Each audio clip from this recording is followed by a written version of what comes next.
Ռոբերտ Քոչարյանի թիմը չի շտապում արձագանքել Սերժ Սարգսյանի երեկ արած հայտարարություններին։ Հայաստան դաշինքի падգամավորները չցանկացան մեկնաբանել երրորդ նախագահի երեկվա հայտարարությունները, երբ նախազգուշացրել էր, ովքեր կփորձեն իրենց հաշվին աճոք հավաքել, նրանց մասին կասվի ճշմարտությունը։ Մի քանի օր է Հայաստանի երկրորդ ու երրորդ նախագահների թիմերի մեջ կրկին պայքար է սկսվել եւ կրկին հարցի շուրջ, թե ով բերեց այս իշխանությանը։ Գարեգին Միսկարյանի գնահատմամբ ընդդիմադիր դաշտում արկա լարվածությունը նոր չէ եւ ունի խորքային պատճառ։ 2008 թվականին Սերժ Սարգսյանին աջակցելով եւ իշխանության բերելով Ռոբերտ Քոչարյանը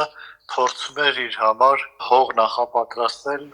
վերադառնալու համար, բայց դա տեղի չունեցավ, որովհետեւ հետո Սերժ Սարգսյանը չէր ցանկանում, այսպես ասած, հետ վերադարձնել իշխանությունը։ Քաղաքագետ Արա Պողոսյանն էլ կարծում է, կարևոր է Սերժ Սարգսյանի հայտարարությունների համատեքստը։ Երրորդ նախագահը կարծում եմ, որ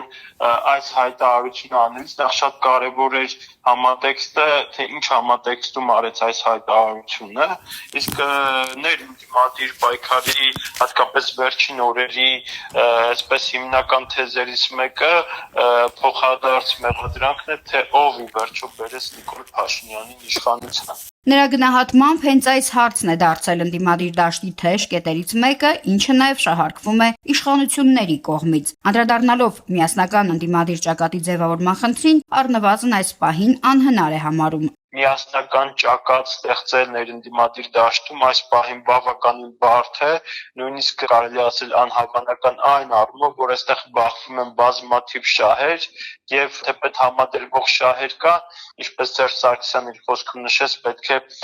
թիրախը լինի, թե որ խնդիրն է, որ իրենց թիվ 1 օրակարգն է։ Գարեգին Միսկարյանն էլ նշում է, պայքարն առավելապես ազդեցության ու ընդդիմադիր դաշտում դիրքավորման շուրջ է։ Հակասությունը զուտ թիմային շահի շուրջ է եւ այսպես ասած ընդդիմադիր դաշտում արևի տակ իրենց ձենն ածելու համար պայքար։ Ցավով եմ ասում, բայց կարծում եմ ավել ոչ մի բան չկա այդ բանավեճի ու այդ հեռահար գրակոչների մեջ։ Հարցին, թե արդյոք ընդդիմադիր դաշտում առաջին ջութակի հարց կա, հատկապես Արմեն Աշոտյանի հայտարարություններից հետո, քաղաքագետը նշում է, որ ներկայումս որոշակի առավելություն վերագրվում է Սամվել Կարապետյանի գլխավորած ուժին։ Այս պահի դրությամբ գոնե թե